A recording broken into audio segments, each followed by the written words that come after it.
Esta presentación recopila algunos antecedentes acerca de la investigación científica en torno al origen de la vida o del fenómeno de la vida. Especialmente se mencionan algunas teorías y algunos experimentos relacionados con la pregunta acerca del origen de la vida, y luego se mencionan algunas características de la vida desde el punto de vista biológico. Iniciamos la presentación con una cita de Francisco Varela, quien fue un importante neurobiólogo chileno. Trabajó junto a Humberto Maturana y desarrollaron una definición o una noción de lo vivo que ha tenido gran importancia e impacto en la investigación biológica y también en la discusión filosófica en torno al fenómeno de la vida. Dice Varela: el proceso de constitución de identidad es circular, una red de producciones metabólicas que, entre otras cosas, producen una membrana que hace posible la existencia misma de la red.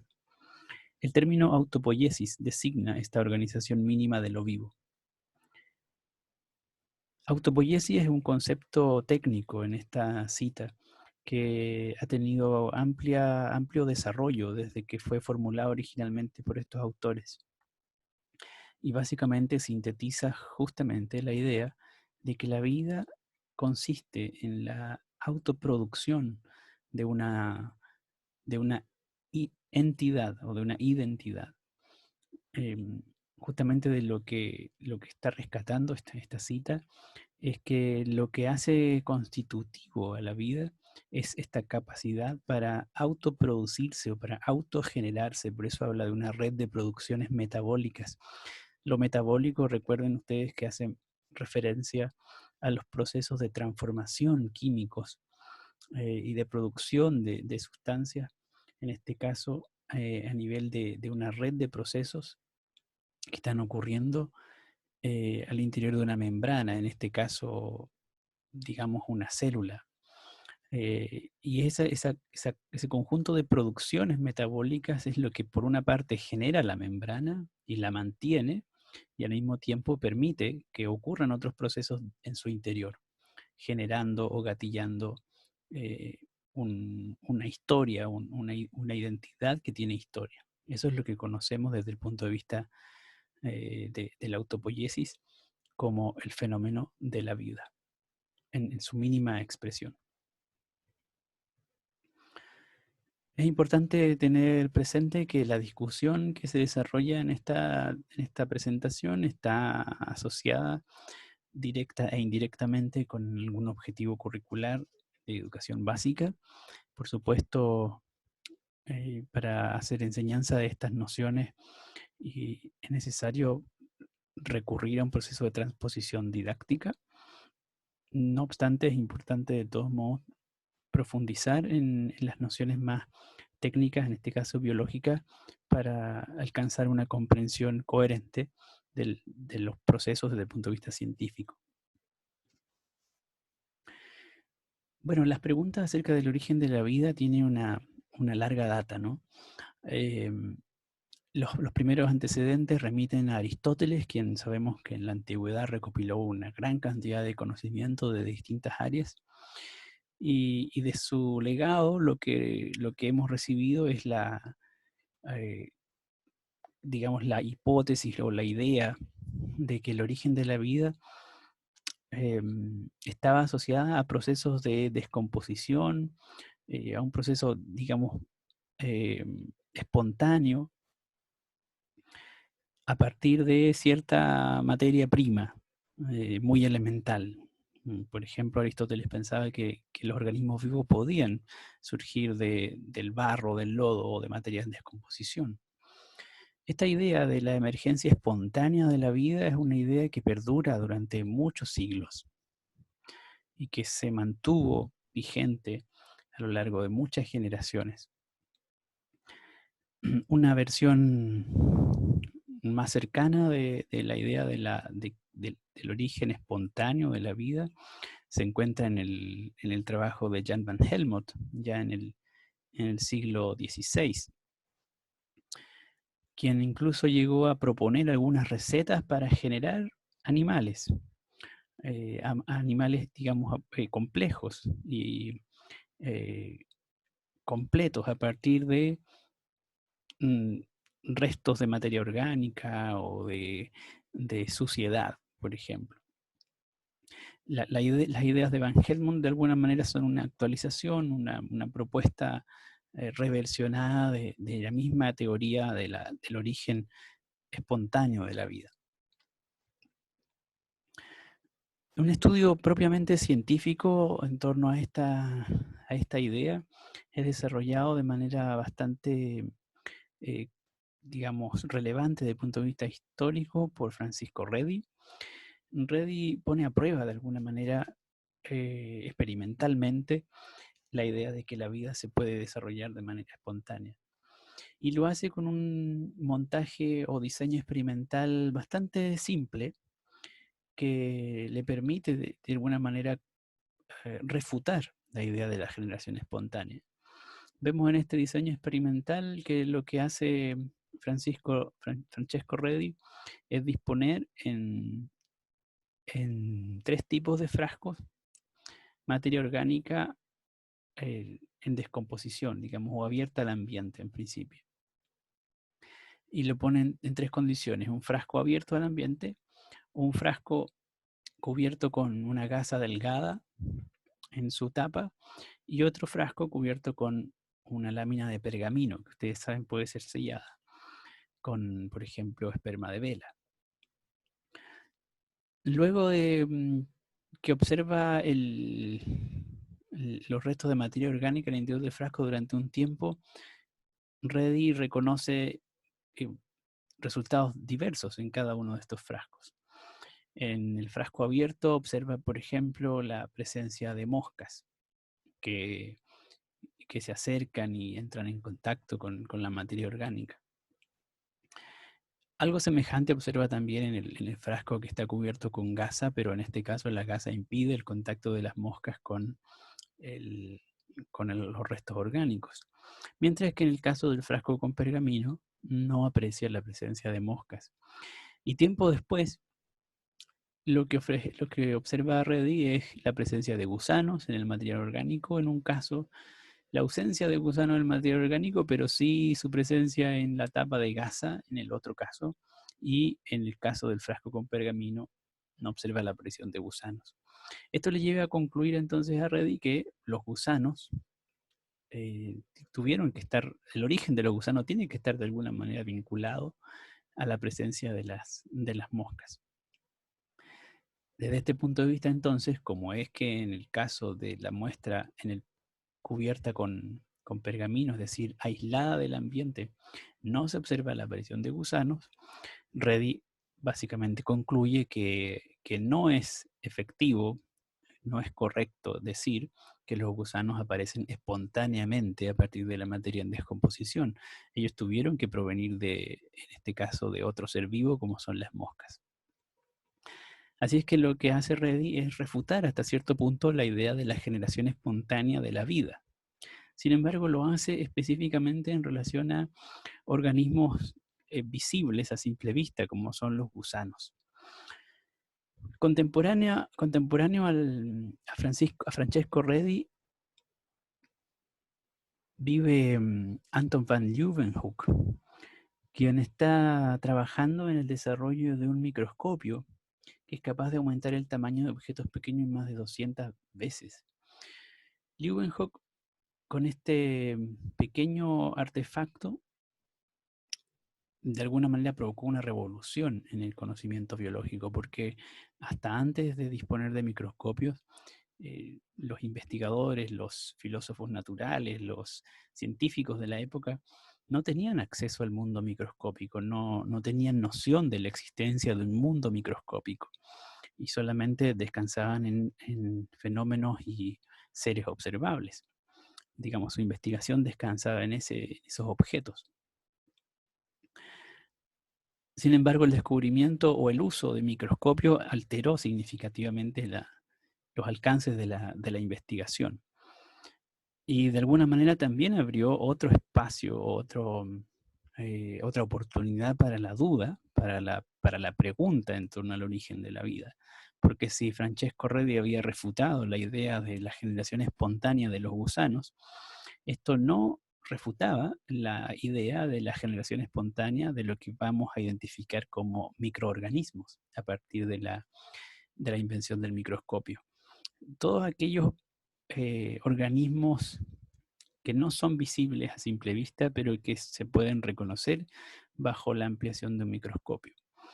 En esta lámina observamos dibujos que el propio Leeuwenhoek trazó de distintos espermatozoides de distintos animales. Él pudo hacer este tipo de observación. Ustedes van a poder revisar aquí un breve video en el cual se muestra a modo de contraste los avances de la microscopía electrónica actual, donde es posible reproducir, observar fenómenos biológicos en tiempo real y en 3 dimensiones, como la división celular, por ejemplo. Digamos, el desarrollo de la microscopía ha sido crucial en el desarrollo también del conocimiento biológico. Pero volviendo a la época de Leeuwenhoek y de Francesco Redi, lo que queda en entredicho entonces ahora es justamente qué ocurre con el mundo microscópico, cómo podemos dar cuenta del origen de la vida en ese nivel. Y, y la verdad es que a pesar del trabajo de Francesco Redi, que había refutado la generación espontánea para el caso de los gusanos, la idea o la teoría de la generación espontánea se mantiene vigente en muchos investigadores que continúan pensando que es la única manera de explicar el origen de la vida. Y es así que distintas iniciativas buscan de alguna manera corroborar o refutar la idea de la generación espontánea. Esta discusión, esta de alguna manera competencia científica por obtener un resultado confiable y fidedigno, se expresa muy bien en esta disputa que mantuvieron John Needham y Lázaro Spallanzani, por ahí por el siglo XVIII. Y en dos diseños experimentales que han quedado de alguna manera registrados en la historia del conocimiento científico en torno a el desarrollo de la biología. Lo interesante es que ambos diseños experimentales son muy semejantes, sin embargo, las conclusiones son completamente opuestas. En el caso de Needham, lo que vemos es un diseño experimental muy, muy sencillo, en el cual lo que se pone bajo observación es un caldo, digamos, entre comillas, un caldo de cultivo, pero es básicamente un caldo eh, de restos animales, un caldo de vacuno, que básicamente Needham lo calienta durante un tiempo, lo hace hervir durante un tiempo breve, y en un matraz que luego sella con un corcho. Entonces, Needham lo que hace es observar la presencia o ausencia de microorganismos en el caldo unos días después de haber sido hervido. Needham observa, a pesar de que el matraz está sellado con el corcho, observa que en el caldo se han desarrollado algunos organismos, logra observar microorganismos. Por lo tanto, concluye Needham, si es que es efectivo que en el proceso de ebullición, de calentamiento del caldo, desaparecieron o murieron todos los microorganismos que se encontraban en él, entonces los nuevos microorganismos que observó al finalizar el experimento tienen que haber sido generados espontáneamente de los mismos restos del caldo. Lázaro Spallanzani, en cambio, no creía en la teoría de la generación espontánea y pensaba que el diseño experimental de Needham era inadecuado, era poco riguroso. Entre otras cosas porque estimó que el tiempo de cocimiento del caldo había sido insuficiente. También Spallanzani suponía que el sello de corcho no era el más adecuado, imaginaba que a través del corcho podía traspasarse alguna cantidad de aire. Así es que diseñó su propio montaje experimental para tratar de refutar de alguna manera el experimento de Needham, y agrega un elemento adicional que es una componente importante del diseño experimental y que hace otra diferencia con el montaje de Needham. Es que agrega un objeto de control, digamos, o una muestra de control. Al principio tiene dos caldos idénticos que son también hervidos, ambos. Lo mismo que en el caso de Needham. Sin embargo, el proceso aquí es más largo, de 30 a 45 minutos. Es el tiempo que Spallanzani le da al proceso de cocción. En este proceso ambos están abiertos, ambos frascos están abiertos al ambiente, pero una vez que termina, apenas termina la ebullición, de inmediato uno de los frascos es completamente sellado por un tapón que no es de corcho, sino que es de otro material más denso. Uno es sellado y el otro se mantiene abierto. Por eso decimos que este otro frasco o esta otra muestra es una muestra de control, porque de alguna manera le va a permitir a Spallanzani comparar el resultado final con la situación inicial. Perdón. Em, Efectivamente, lo que observa Spallanzani es que en el frasco sellado, después de un tiempo, no hay microorganismos, en contraste con lo que sí observa en la muestra de control. Por lo tanto, la conclusión de Spallanzani es opuesta a la de Needham, y viene de alguna manera a refutar, así como lo había hecho Reddy respecto de los gusanos, viene a refutar la idea de la generación espontánea en los microorganismos. Lamentablemente estas conclusiones no fueron del todo definitivas. Todavía muchos científicos desconfiaban de las hipótesis o de las explicaciones que ofrecía Spallanzani, y postulaban hipótesis alternativas. Por ejemplo, el propio Needham planteaba que lo que había hecho Spallanzani al calentar durante tanto tiempo sus muestras era matar la fuerza vital contenida en el líquido, aunque no era capaz de explicar en qué consistía esa fuerza vital. Sin embargo, era una hipótesis alternativa que le permitía a los defensores de la generación espontánea sostener su hipótesis, sostener la idea de que la vida se genera espontáneamente. Dado que se mantuvo esta disputa, este cuestionamiento acerca del origen de los seres vivos, ya por más de 100 años desde el trabajo de Van Helmont, y todavía más tiempo desde la antigüedad con Aristóteles y otros filósofos naturales. Pasaron otros 100 años hasta que el trabajo de Louis Pasteur vino a introducir, diríamos, un estatus eh, de fidelidad mayor en las conclusiones de sus trabajos experimentales, que finalmente permitieron refutar con un grado mucho más alto de certeza la idea de la generación espontánea. Los experimentos cruciales y más significativos desde el punto de vista histórico los llevó a cabo Pasteur en matraces que tenían un cuello muy largo, como una especie de cuello de cisne, que además era curvado. Básicamente Pasteur lo que hace es reproducir el diseño experimental de Spallanzani, pero usando este dispositivo, y en ningún caso Pasteur utiliza sellos en los matraces. Lo que hace simplemente es curvar el cuello del matraz, bajo el supuesto de que si el cuello del matraz está curvado, entonces cualquier partícula de polen o de microorganismo que se encuentre en el aire y que pueda ingresar al tubo va a quedar recolectado aquí en la parte baja de la curva, y no puede ingresar, no puede caer al interior del caldo. Efectivamente, lo que observó Pasteur, después de someter el caldo a un proceso de calentamiento y de cocción, es que no se generó, no se observó la presencia de microorganismos, excepto cuando los matraces estaban inclinados, de manera que se facilitaba el ingreso o el acceso de microorganismos y que estos organismos proliferaban en el caldo.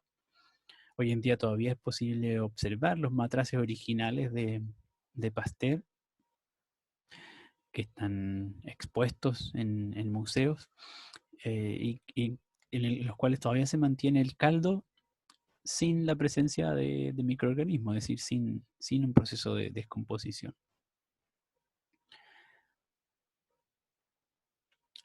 Un dato interesante a agregar aquí es que Pasteur desarrolla estos experimentos justamente en un marco de discusión en Francia en torno a estas dos teorías, la generación espontánea o digamos, el origen de la vida asociada a la presencia de gérmenes previos, preexistentes. En su minuto, esta disputa le llevó a Pasteur a participar de una especie de concurso, de competencia oficial de la Academia Francesa de Ciencias y concurso que estaba sometido a ciertas condiciones arbitrales, ciertas características experimentales que los defensores de la generación espontánea no estuvieron dispuestos a aceptar y por lo tanto no participaron en realidad de la competencia con Pasteur. Y esto fue un detalle anecdótico interesante, porque dependiendo del tipo de muestra que se utilizaba en el caldo de cultivo, dependiendo de los organismos que se encontraban en el caldo de cultivo, estos podían o no sobrevivir al proceso de cocción. En el caso de Pasteur, él utilizaba un caldo de levadura, que efectivamente se inhibe, digamos, después de un proceso de cocción a 100 grados Celsius. Pero hay microorganismos que sobreviven en el proceso de cocción a 100 grados Celsius. Esto lo vino a descubrir Pasteur algunos años después y encontró que había microorganismos que incluso hasta 120 grados podían subsistir. Es decir, un proceso de cocción no era suficiente para inmunizar o para volver completamente aséptico un caldo como este. Y esto es bien importante desde el punto de vista médico, porque de alguna manera Pasteur lo que hace justamente es introducir la importancia de hacer asépticos los materiales que se utilizan en medicina para evitar procesos de infección. De ahí entonces que se desarrolle lo que se conoce como autoclave, que no es otra cosa que una olla a presión, que permite esterilizar los instrumentos a temperaturas mayores de 100 grados Celsius.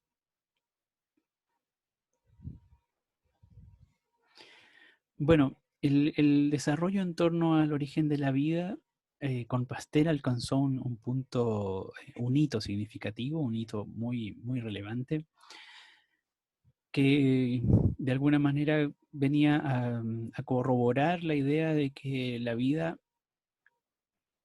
no surge espontáneamente, sino que a partir siempre de otros organismos.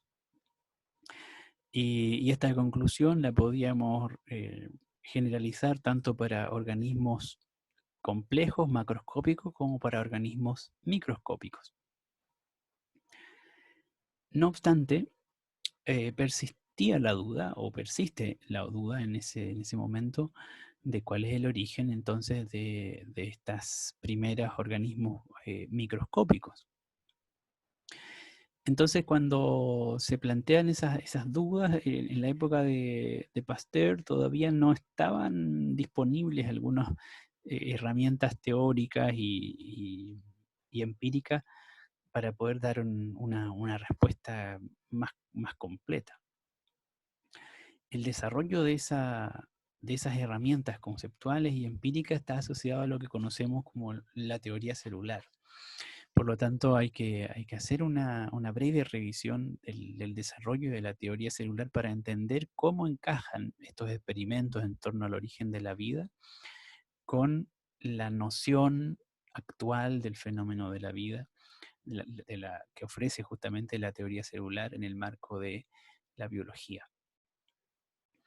No nos vamos a detener en el detalle de esta diapositiva, pero sí es importante tener presente que de lo que estamos hablando justamente es el reconocimiento de la célula como estructura básica de todo ser vivo.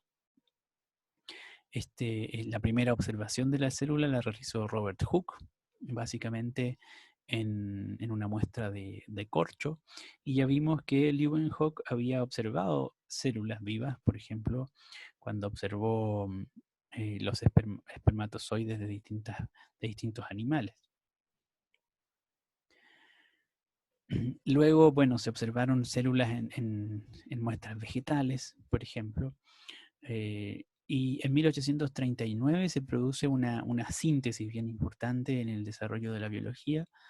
Básicamente, Theodor Schaun propone dos principios básicos de la actual teoría celular. Por una parte, dice que las células son organismos y todos los organismos consisten en una o más células. Y también plantea que la célula es la unidad básica de estructura para todos los organismos. Un tercer elemento importante que se adiciona a la teoría celular data de 1855, el cual puso Rudolf Virchow. Básicamente sostiene que todas las células se desarrollan solo a partir de células existentes.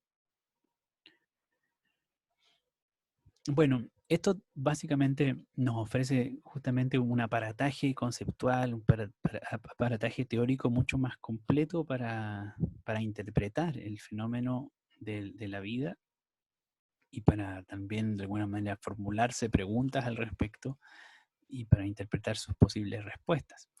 De manera que lo que antes se planteaba como una pregunta acerca del origen de los seres vivos, ahora se reformula en términos celulares, es decir, bueno, ¿cuál es el origen de la célula como estructura biológica básica? Si todo organismo proviene de otro preexistente, entonces, ¿cómo empezó la vida? ¿Cuál fue el primer organismo vivo? ¿O cuál fue la primera célula? Si suponemos que el primer organismo vivo tuvo que ser el organismo más simple posible, y básicamente una célula. Bueno, este desarrollo conceptual, teórico, ya comienza a, a entrelazar conocimiento que proviene de distintas áreas, eh, distintas disciplinas científicas. Recordemos que en paralelo Darwin ha desarrollado la teoría de la evolución, y la teoría de la evolución se entiende en el marco de un proceso de evolución que va más allá de lo biológico, o más bien de transformación que va más allá de lo biológico, porque incluye o supone un proceso de formación y de transformación del mismo planeta Tierra. Así es que puesto en este marco tenemos que visualizar la pregunta acerca del origen de la vida y del desarrollo de los seres vivos en la historia del universo completo. Y ese conocimiento es lo que actualmente propone la astrofísica. Según los estudios astrofísicos, el universo tendría alrededor de 14.000 millones de años, mientras que el sistema solar data de hace unos 4.500 a 5.000 millones de años. O sea, la antigüedad del sistema solar, y especialmente en ese marco la antigüedad de la Tierra, es decir, cuando se formó la Tierra, fue hace unos 4.500 millones de años. Por otra parte, el registro fósil más antiguo data de unos 3.500 millones de años atrás. Y hay otros rastros químicos un poco más antiguos, de hace unos 3.900 millones de años. Así es que la pregunta acerca del primer organismo vivo o la primera aparición de células tendría que remitirse a una época muy anterior en la cual se estaba todavía formando el planeta, en condiciones probablemente ambientales, en condiciones atmosféricas muy diferentes a las que nosotros conocemos. si bien esas condiciones primitivas de la atmósfera terrestre o de los mares terrestres no son del todo reproducibles en el laboratorio y por lo tanto es muy difícil de demostrar que, que hayan sido esas las condiciones que generaron las primeras células, sí han habido intentos para demostrarlo. Vamos a ver en breve justamente uno de esos trabajos. Ahora, poniendo en perspectiva esta discusión, aquí tenemos una lámina que nos muestra o que hace una analogía en el tiempo de, de formación de la Tierra y de desarrollo de los procesos biogeoquímicos desde ese momento inicial hasta la época actual. Si esto lo visualizamos como un reloj de 24 horas, por ejemplo, podemos pensarlo así. Partimos acá, el tiempo se inicia a las 0 horas del día, hace 4.500 millones de años atrás, cuando se formó la Tierra. Hay evidencia fósil de que hace 3.500 millones de años, es decir, casi a los 12 minutos, por decir la analogía temporal, ¿no? En la energía del reloj, se encuentran las primeras células. Es probable entonces que en esta época se hayan formado las primeras células, los primeros organismos vivos más simples posibles. Las cianobacterias, que son unas bacterias muy importantes para nuestra existencia, porque se cree son aquellas que produjeron todo el oxígeno que hoy día se encuentra en la atmósfera. Se, se encuentra el registro fósil que data de hace unos 2.300 millones de años atrás, o sea, poco antes de las 6 de la tarde. Estamos pensando en la analogía del reloj. Eh, bueno, y vemos otros procesos cuando están apareciendo en la escala evolutiva del desarrollo de la vida. El Homo sapiens, o más bien el género Homo, del cual deriva el Homo sapiens, habría aparecido en la Tierra hace unos 2 millones de años, 2.500.000 años aproximadamente. O sea, en los últimos momentos de esta escala evolutiva, de esta escala de tiempo. Entonces la franja naranja representa el tiempo que el género Homo lleva sobre la superficie de la Tierra. Sin embargo, esta franja naranja corresponde a 2.500.000 años. El Homo sapiens, que es la especie a la cual nosotros pertenecemos, no lleva más tiempo en la Tierra que 200.000 años de evolución. El primer Homo sapiens apareció hace unos 200.000 años, para que tengan una noción de la escala de tiempo en la cual nosotros hemos estado como especie habitando la Tierra, desde la aparición de la vida y desde la formación del planeta.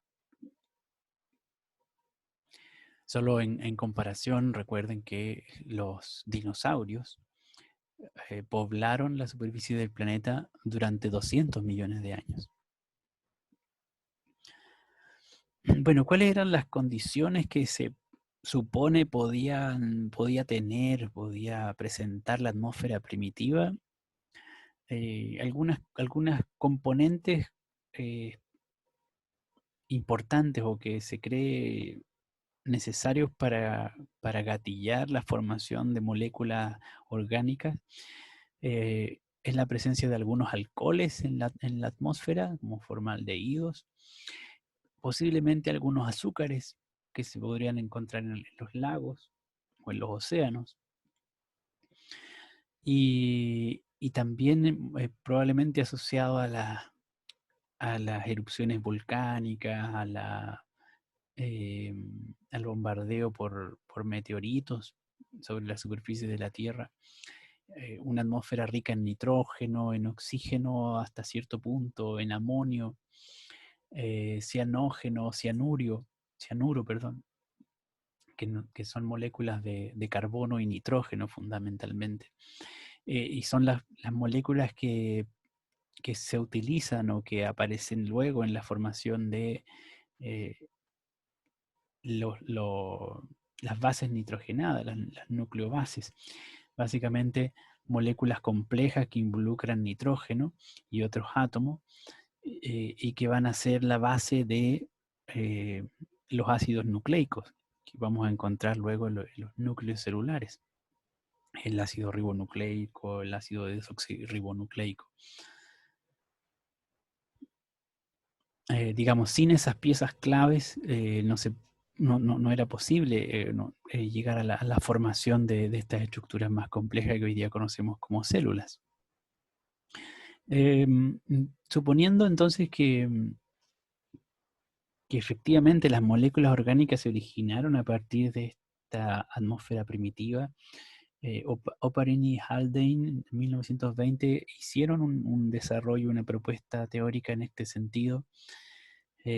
Plantearon que bajo las condiciones primigenias de la Tierra hace 3.500 millones de años era en principio factible la producción de materias orgánicas a partir de sustancias inorgánicas mediante reacciones químicas. Estas ideas las pusieron a prueba en un montaje experimental Harvey y Miller en 1950, y en un diseño experimental muy lindo, muy interesante. Lo que ellos hacen es de alguna manera simular en un modelo muy simplificado lo que podrían ser algunos de los componentes principales de la atmósfera primitiva. Y eso lo hacen en un dispositivo como el que está bosquejado en esta imagen. En un recipiente lo que hacen es simular la presencia del océano, que estaba a temperatura alta en aquella época, y por eso le agregan calor al sistema. Entonces tiene un océano a alta temperatura que tiene una alta tasa de generación de vapor de agua.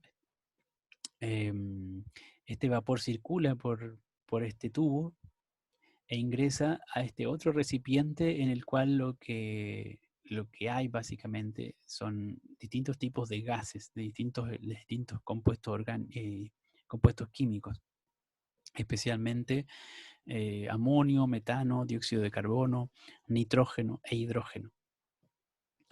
Entonces aquí lo que tenemos es una simulación de la atmósfera primitiva, vapor de agua y los otros componentes que mencioné.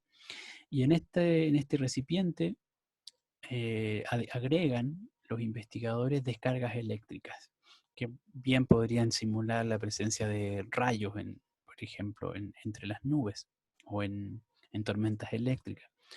Y este proceso se repite varias veces. Eventualmente el vapor de agua está circulando y junto se mezcla con los otros componentes, hay un proceso de refrigeración, por lo tanto los gases condensan y vuelven a ser parte del océano primitivo. Esto ocurre en un ciclo, es como que se simula o se reproduce lo que conocemos como el ciclo del agua. Después de un periodo de varios ciclos en el cual está ocurriendo esta simulación, los investigadores recolectaron una muestra en un recipiente externo y pudieron observar la presencia de urea, que una molécula orgánica que produce nuestro cuerpo de hecho, y también algunos aminoácidos, que por supuesto no estaban presentes en esta atmósfera primitiva ni en el océano primitivo, sino que fueron resultado de estas reacciones químicas que se produjeron en estas condiciones. De manera que el diseño experimental de alguna manera viene a corroborar la idea inicial de Oparin y Haldane de que es posible, en principio, postular el origen inorgánico de las moléculas orgánicas.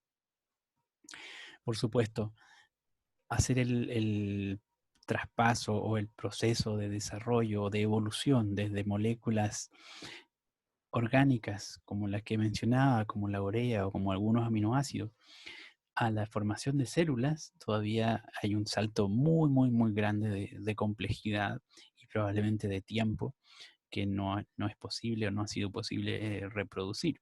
Sí hay algunos intentos que han permitido mostrar que dadas ciertas condiciones semejantes a las que se han bosquejado en este experimento, es posible obtener o producir cápsulas lipídicas, digamos algo así como, como gotitas de aceite en el agua que vienen a modelar o a reproducir lo que podrían ser las primeras membranas celulares o las protomembranas celulares. Eventualmente se formó una capa lipídica que se cerró sobre sí misma, entonces se volvió una membrana que separó interior de exterior y eventualmente de manera fortuita en el interior de esa cápsula de lípidos quedó alojada, quedó guardado algún material genético primitivo, eh, o alguna cadena de aminoácidos primitiva que tuvo la capacidad de replicarse, eventualmente un ARN primitivo que tuvo la capacidad de replicarse. Se postula que ese es el origen de las primeras células. Lo que tenemos de todos modos es evidencia fósil de las células primitivas. Aquí hay algún par de imágenes de bacterias de hace 3.500 millones de antigüedad, muy parecida en su forma a lo que hoy día es la bacteria Escherichia coli, por ejemplo. Aquí vemos una animación donde se ve la reproducción de la Escherichia coli. Y aquí vemos algunos vestigios de lo que podría ser una célula primitiva muy semejante a esta. Y acá tenemos otro ejemplo, también son cianobacterias fósiles en depósitos llamados estromatolitos, donde inspeccionadas a microscopio lo que uno encuentra son estructuras como estas y que se parecen mucho a lo que hoy día podemos observar en un microscopio como un estreptococo, como el que está aquí, que es una bacteria actual.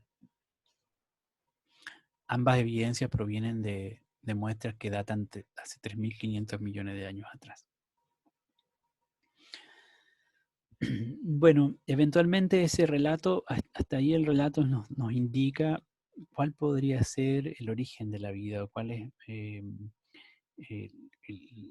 la respuesta biológica acerca del origen de la vida, que supone por una parte el desarrollo de las células en el marco de la teoría celular y por otra parte teoría de evolución, en el marco de el desarrollo de los organismos vivos a partir de células primitivas y por otra parte evidencia fósil y evidencia astrofísica que ponen en relación el desarrollo del fenómeno biológico con la formación del planeta Tierra y digamos, la transformación geofísica del planeta. Pero esta pregunta acerca de la vida o del fenómeno de la vida o del origen de la vida es solo una parte de las preguntas que como, digamos, biólogos nos podemos hacer en torno a la vida. Especialmente lo que interesa es caracterizar a la materia viva en contraste con la materia inerte. Es decir, cuáles son las características de los seres vivos y qué es lo que diferencia a la materia viva de la materia inerte.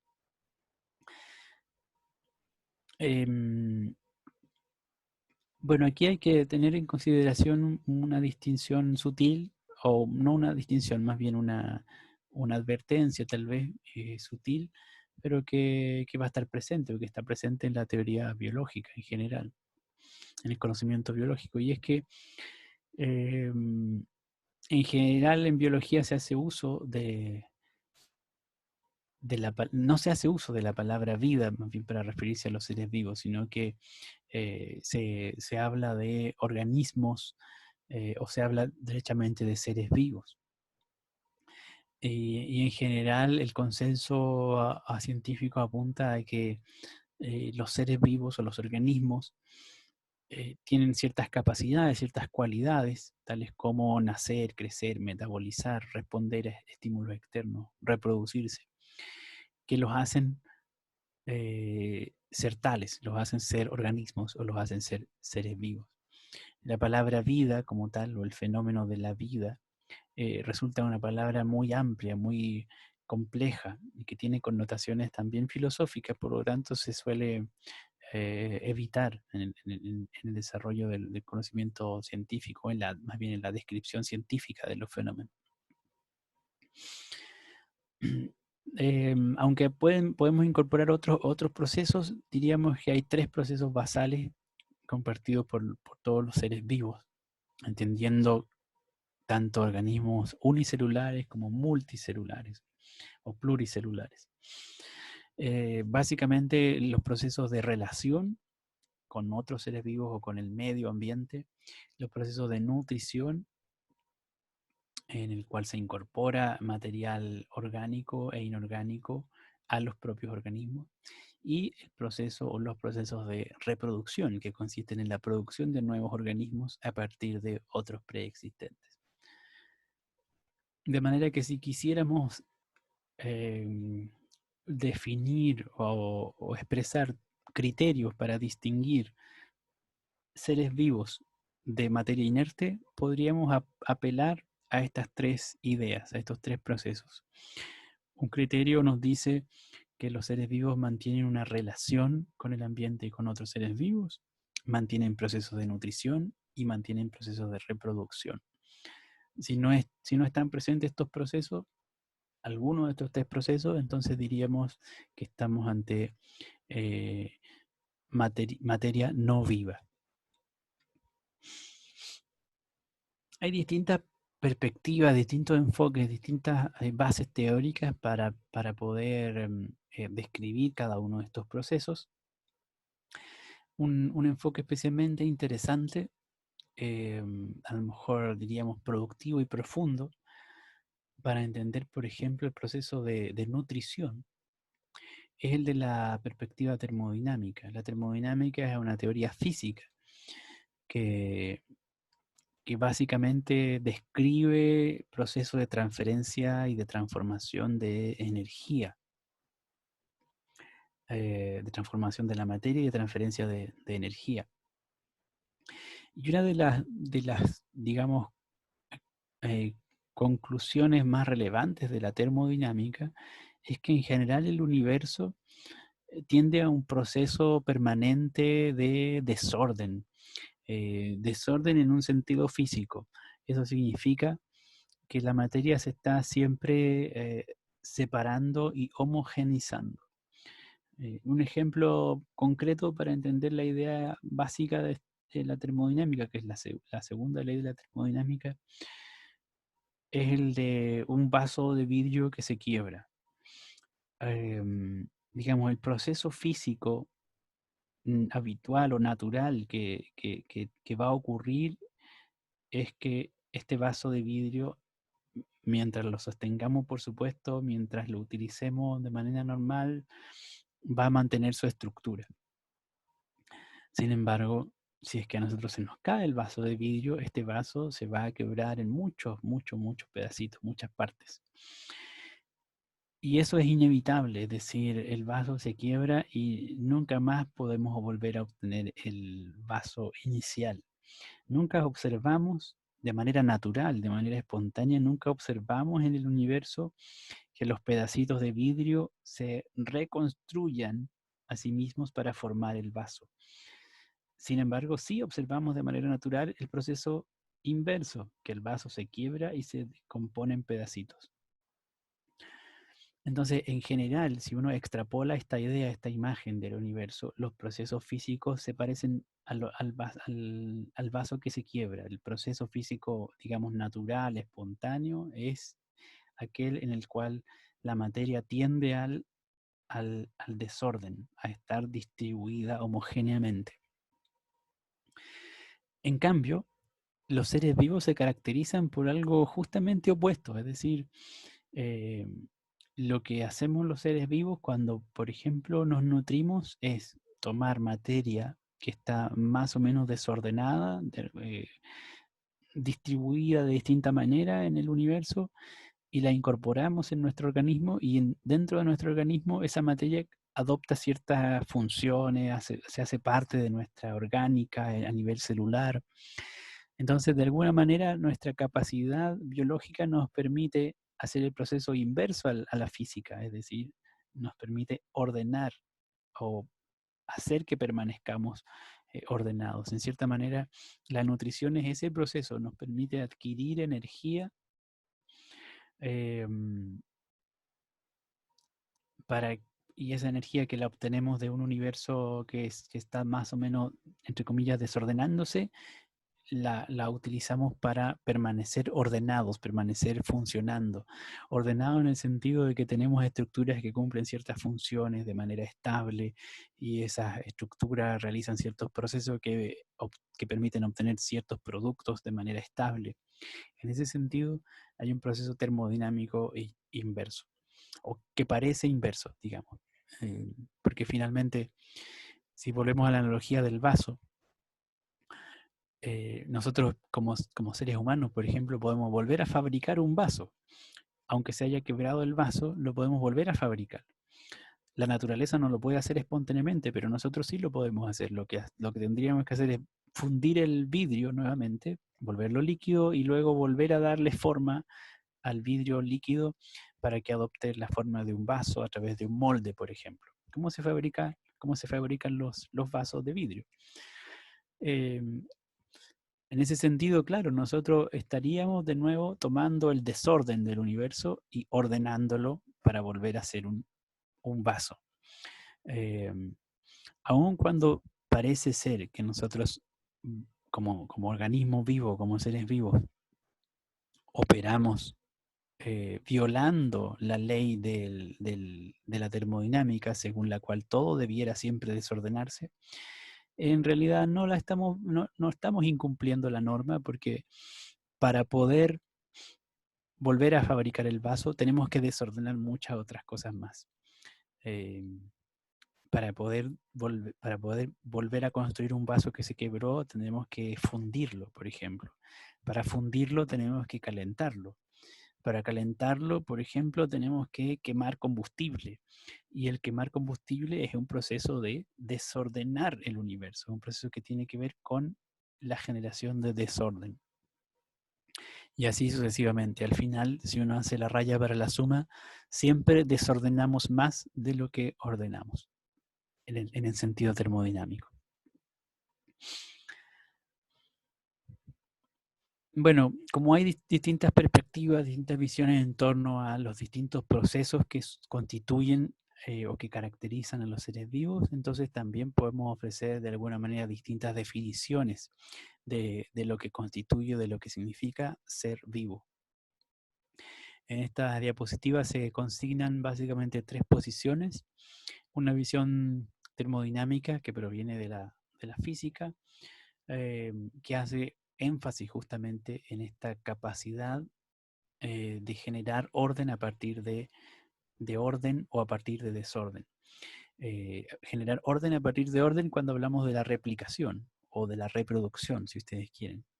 Un organismo como una máquina, como una estructura ordenada, se reproduce y genera otra estructura ordenada, otro ser vivo.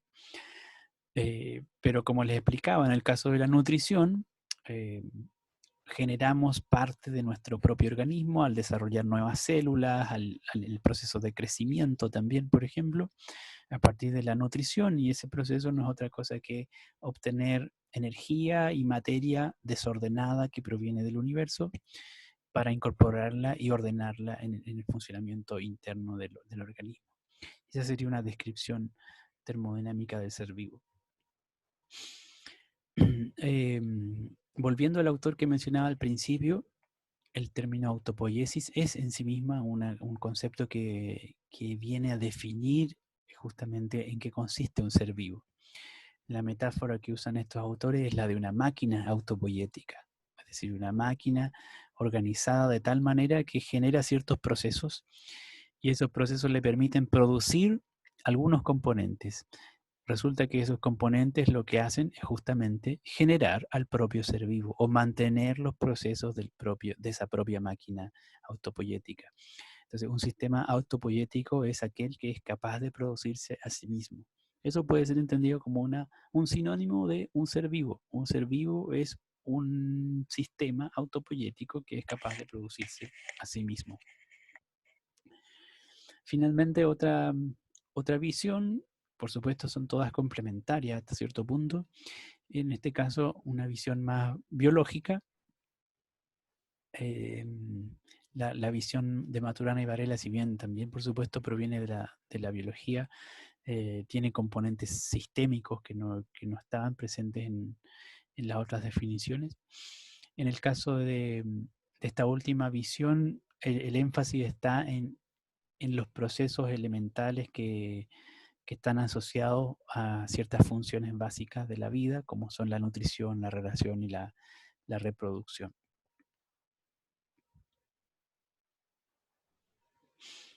Bueno, y finalmente, dado todos estos antecedentes, estamos en condiciones de hacernos la pregunta sobre cómo aplicamos los criterios de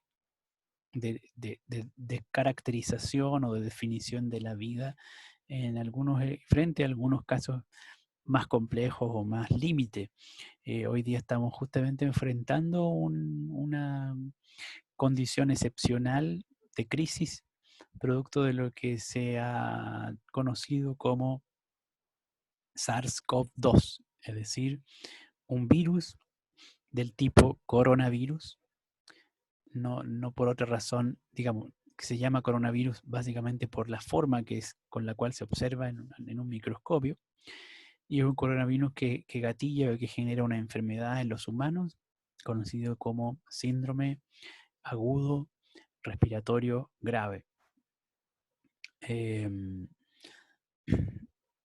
y bueno, podemos reconocer algunas características de los virus en general, específicamente también del SARS-CoV-2, que se conoce como número 2, básicamente porque ya habíamos identificado antes otro coronavirus que también provoca un síndrome agudo respiratorio grave y por lo tanto se conocía como SARS-CoV-1.